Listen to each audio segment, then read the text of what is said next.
Welcome to Zoo Tours. But before I begin this week's walkthrough, I have to make a disclaimer to avoid possible confusion and disappointment.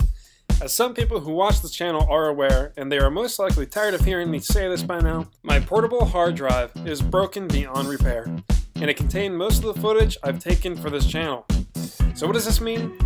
For the Brookfield and Lincoln Park videos, there will be less close-ups of the animals.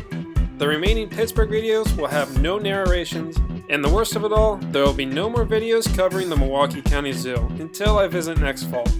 That being said, overall these videos will focus on the tour aspects. To make up for all this, I will be adding a new series within the channel, where each time I feature a tour, it will also come with a separate video that solely focuses on the animals of that attraction.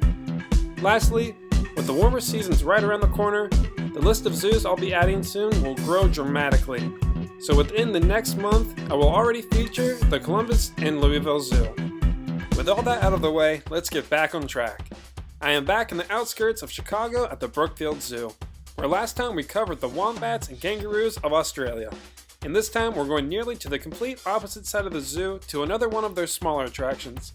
Yes, we'll get to some of the more exciting areas, but I'm saving the best for last.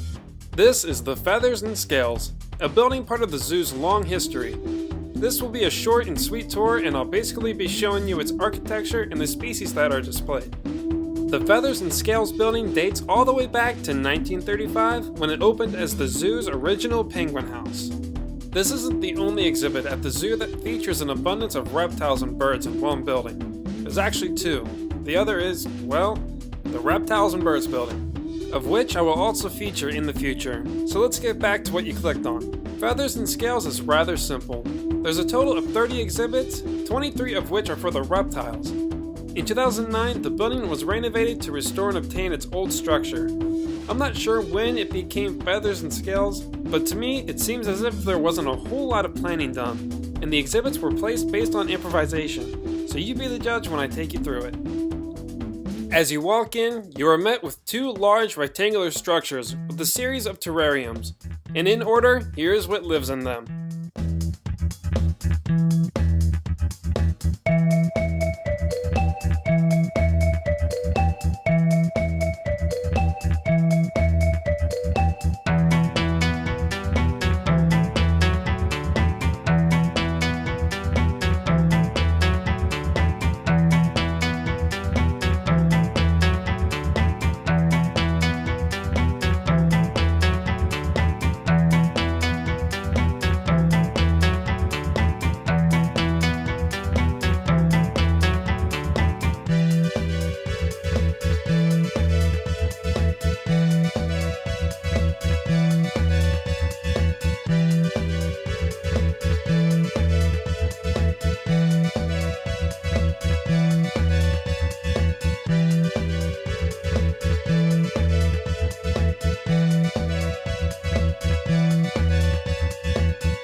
And now on to their bird friends, that are exhibited along the outer walls within generally medium-sized cages that are lit with natural light, and they focus on mainly displaying tropical birds.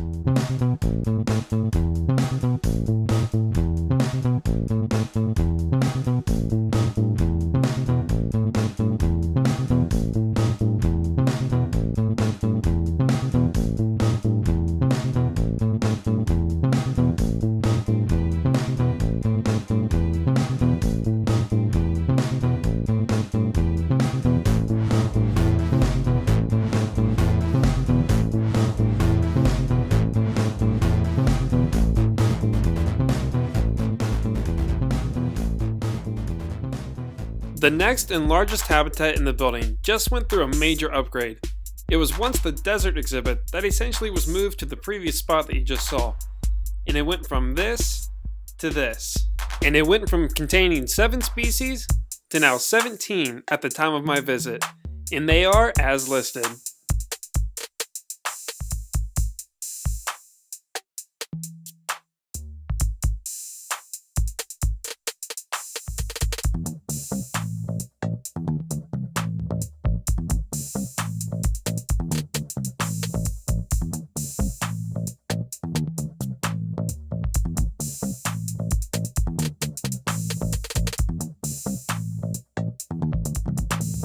And we have just one more indoor exhibit. Near the exit contains the Royal Victoria Crown Pigeon and the Bali Starling. Now that does it for the animals on the inside, but when I was filming, I completely forgot about what's behind it. A tall, long, 5,000 square foot fly cage for Andean condors. The perfect stop to end a bird-related attraction. Next time we're together, we'll be going 20 minutes east to the Lincoln Park Zoo. And thanks to those who voted, you chose what you'll see next. Thanks for watching and listening, but before you go, subscribe, and stick around to see what new zoos I'll be covering this summer.